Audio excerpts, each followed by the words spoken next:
silence, right? It's like, no sound. Okay, I'm checking it out. So are you surprised that Mitt Romney voted to convict Trump? I guess would be my question. Is anyone surprised? If you're surprised, press 1. If you're not surprised, press 2. So I'm not surprised at all. I would have been surprised if he voted to acquit. And let's contextualize a little bit, what happened and kind of what this means. Jack Posobiec and others had made the point that, so we're not saying it's Monday morning quarterbacking. Jack Posobiec and others, myself included, had made the point that having Trump's State of the Union the night before the acquittal vote was not a great move because it left this gambit, right? So if Trump had done the State of the Union, which went remarkable, and then he was acquitted, that would be a great cycle. But if he gave a great State of the Union and then Mitt Romney votes to convict, as happened here, then now you have, a different narrative. So the narrative changed in less than 12 hours, right? The narrative changed in less than 12 hours from, can you believe it? How amazing was it? Trump's speech, people were loving it, to now the Mitt Romney is taking, as they say, the media oxygen. So now Mitt Romney is the center of attention. So that was the gambit, and that is why I didn't see any value in Trump giving it. Let's say Trump got acquitted today. I don't really think that helps him with the State of the Union, right? You should have kept the focus on the State of the Union is what you should have done. And kept the focus there. So there's always a gambit, and now the story goes from State of the Union, Pelosi, to Romney ripping up. Romney really ripped up the State of the Union speech, right? If you want to talk about Nancy Pelosi ripping up the speech, well, Romney did that to an even higher degree. Now, Romney, I watched his talk a little bit. Oh, this is all about God. Nobody believes you, Mitt. Nobody believes Mitt. Mitt is filthy rich. Destroyed American jobs, destroyed American cities, was happy to kiss the ring when he thought that it would lead to him, gaining political power. And now, it's all about God. Oh, he really loves God. Nobody believes that, though. Nobody believes that Mitt loves God, right? Does anybody here believe that Mitt Romney loves God? Now that when you post something like that, that triggers people who go, how do you know who's a real Christian? And how do you know who's a real, come on, get out of here. Look at how Mitt has lived his life, right? And then he hides behind God. Mitt brings up God to hide from the criticism. That's how you tell who a fake Christian is, right? Or a fake Mormon or a fake Catholic or a fake any kind of religion, is if Mitt was every day talking about God, sharing scripture, sharing, verses from the Book of Mormon, sharing stories every day on Twitter, and then he'd come up on stage and said, hey, God compels me to vote this way. I would say, well, he's a man of principle. This is the way it is, right? How can you be mad at a man of principle? Mitt doesn't bring up God until he says, I know people are going to be mad at me, but I'm God. He's hiding behind God. This is what a coward does. This is what a completely amoral person without any belief in anything would say. Now suddenly, boy, I know you're going to criticize me for my vote, but this is what God would want me to do. Now suddenly he's a holy man. And that's why he comes off as completely fake. He didn't care about God. He's not talking about God. He's not ministering the word of God to people. But now suddenly, to avoid heat, it's what you call a human shield, right? He's using God as a human shield. What is that, a divine shield in a way? Sort of how when, there's all these conflicts in Palestine and Israel, they'll put the kids in front, and then the adults will throw rocks or rockets or something like that. Suddenly they care, oh, you can't hurt the kids. We love our kids. We're just going to use them now as a frontline barricade. That's what Mitt is doing. He's using God in the way that bad actors in war use children as a human shield. It's not working. The sentiment is, he's got, CNN loves him. The Resistance loves him. The Washington Post loves him. Now suddenly I love how they love God too, right? Isn't that great how this religion game works? Is now that Mitt claim, he's using God as a human shield. Now they're saying, oh, we all love God now. These people every day mock Christians, they mock believers, they mock the religious. The way Don Lemon and those other two guests mocked people who are believers in God and accept Christ as their Savior, or even accept any religion as their guidepost for life. They ridicule them as hillbillies and hicks. But now, oh yeah, we love God too. So, there's a meme that goes around called like newfound respect, which you use sort of ironically. Oh, the media has a newfound respect for Mitt Romney. Whenever somebody does something that they like, even when they hate the person, they pretend to like that person for a day. We now have a newfound respect for God. The left, when Kanye comes out as a Christian, they ridicule him. How can Kanye be a Christian? Look at how Kim dresses. Provocative. Kanye's, you ever listen to his rap music? How can Kanye be a Christian? So they're judging Kanye's profession of Christ and claim that he can't be a quote-unquote real Christian when he's professing his love of Christ and professing his sinful nature. But when Mitt Romney, who doesn't profess Christ, doesn't lead by example, claims that God made him do this, now we love God now. The media loves God. Oh, Mitt Romney's just wrapped in the holy cloth like some kind of priest. That's what they're doing now. Trump endorsed him, though. There was a close race in the Utah Kennedy, Mike Kennedy in Utah. There was some drama at the delegate. People want to argue with me about this, but Mike Kennedy almost beat Mitt, right? Trump, though, he didn't get involved early enough in the race, and then he endorsed Mitt Romney, and then Mitt Romney sealed the victory. And that's why I'm pro-Trump. When people call me pro-Trump, I'm like, do you read my timeline? Right? Oh, he's a pro-Trump. Do you read my timeline? Half my timeline is I can't believe that Trump endorsed Mitt Romney. I can't believe that Trump supporters are outraged that the man Trump endorsed betrayed him. Sorry, people. Et tu, Brute. Trump is endorsing these people. We learned Shakespeare in high school. Why do you think you read the old plays? Why? I don't think kids read these now with this postmodern literature that has no value. But you read the great plays and you read the great works of literature because there are timeless lessons in there. That's why people read Shakespeare. And the lesson of Julius Caesar, well, among them, one lesson, of course, was about who people would call a power-mad emperor. Right? But the other lesson is about betrayal. Et tu, Brute, then fall, Caesar. Even you are stabbing me back. But in this case, it isn't the whole Senate stabbing Caesar, right? If you've read the play, remember when you went to high school, they made you read great works of literature, and you thought that was kind of dumb? At least this is the way it used to be. I don't know what people are reading now in school, but when I talk to people a generation younger than me, they have pretended to read 1984. They've pretended to, by pretend, I mean, they're like, oh yeah, this is just like 1984. Like, okay, well, so like what part of 1984, bro? Have you even read the book? I don't think so. At least watch the movie. And I don't know if they're reading Shakespeare anymore in high school, but you should. You should read it as an adult. You should read A Man for All Seasons, another great play. You should read these great works of literature for the message that they contain. They're timeless for a reason. Betrayal. Right? Betrayal.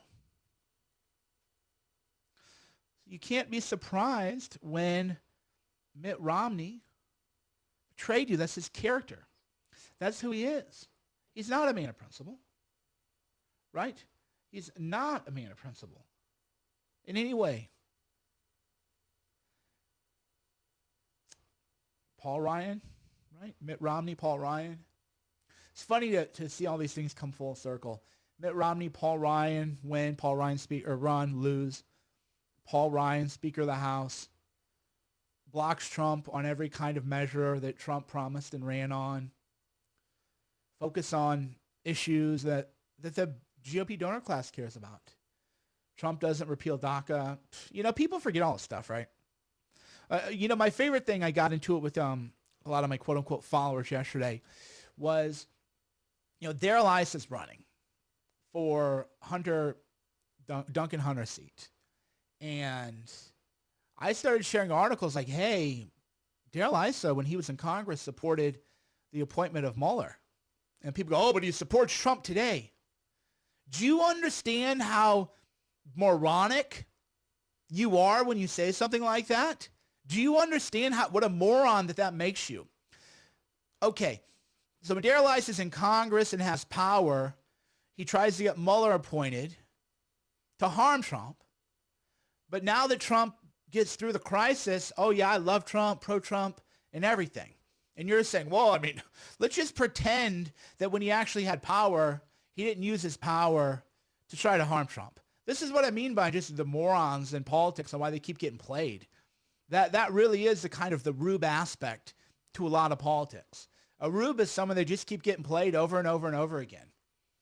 And if you're defending decisions that people made when they had power to harm someone, because now that they don't have power and they're trying to get power back, they ally with that person. That's not a man of character. This is absurd. It was the same thing with Romney. Romney would say or do whatever he could to get elected. And he got elected. And now he's returning, to his true character, to his true nature. So let's not be surprised. And also, I don't know, man. Trump supporters who are shedding tears for Trump, they're outraged. I mean, Trump endorsed the guy, right? What are you mad about? Everybody knew who Mitt Romney was. Everyone knew who his character was. This is not a shock. Trump endorses him anyway. And now we're going to be mad at Trump yet again, or rather mad at Romney yet again. And does anybody believe in holding people accountable for their decisions? It's like Trump is not a child. If a child makes a bad decision, then that's a different thing. They're children. They don't have the faculties of an adult. Trump has consistently made personnel decisions that were disastrous. He's consistently hired people who hated him. He's consistently put people on payroll who were never Trump. They say in politics you need a short memory because you need to ally with people. There's some truth to that, right? In politics, people have a short memory because everything is, what can you do for me today? What can I do for me today? I'm the opposite. Maybe that's why I'm not cut out for politics in some ways. I have a long memory. And I remember who was around in 2016 and what they were doing. And then I look in 2019, it's like, oh, that's nice. They all have payroll jobs. They're cushy. They all have cushy jobs. Life's going great for them.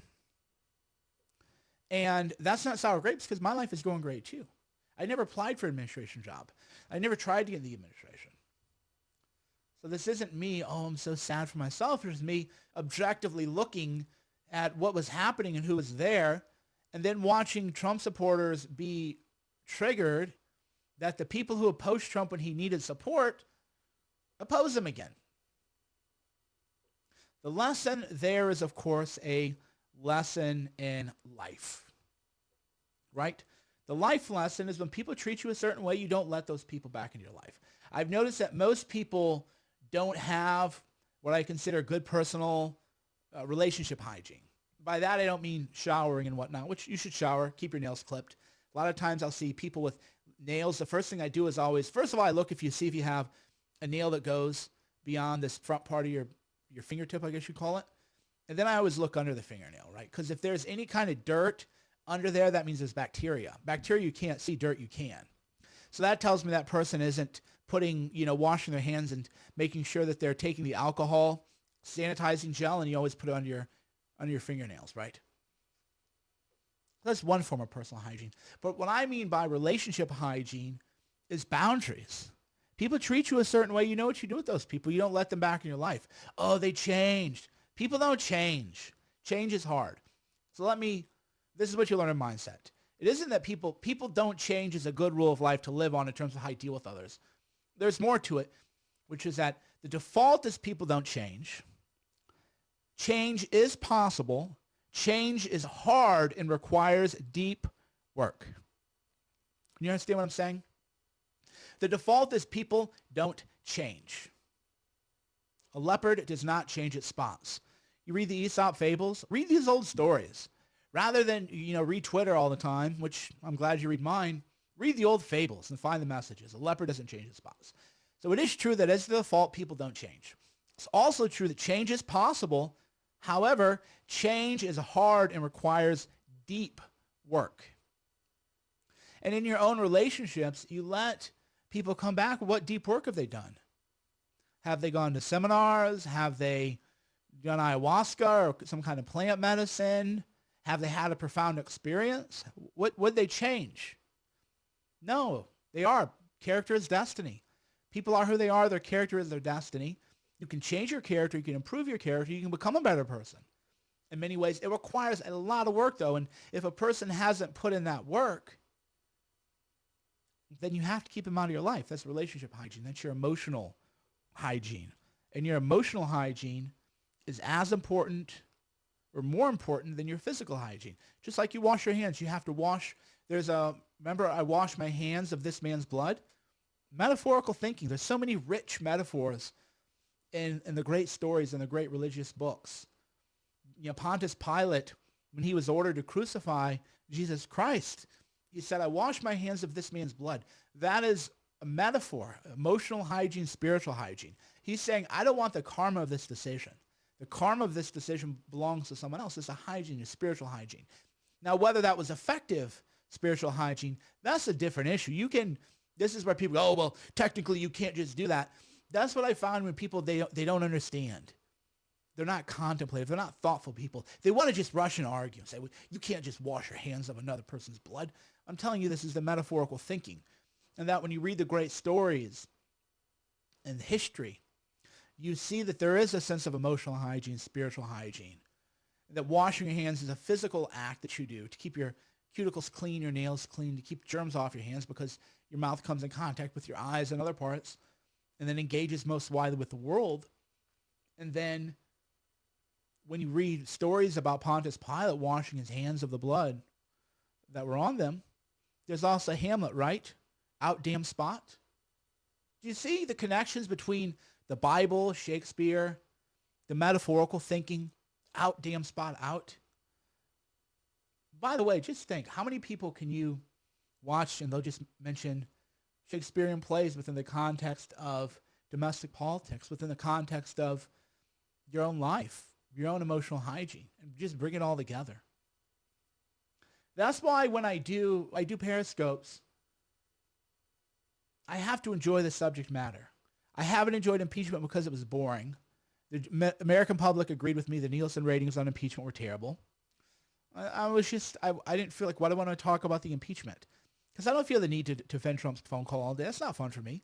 I mean, that phone call was kind of a dumb call to make, right? What's to say? Kind of a dumb call. Was he doing it for a personal motive? Well, you can't tell. It's a mixed motive. Just like you donate to charity because you want to help poor people, but also because it feels good.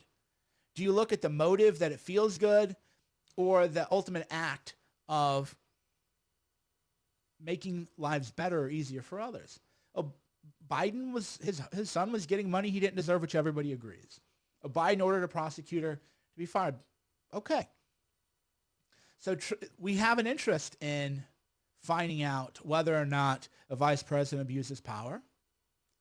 And running for office, hence the political rival defense, is not a legal defense. You can't say, well, if I run for office, I can get away with any kind of crime because investigating me would be investigating a political rival.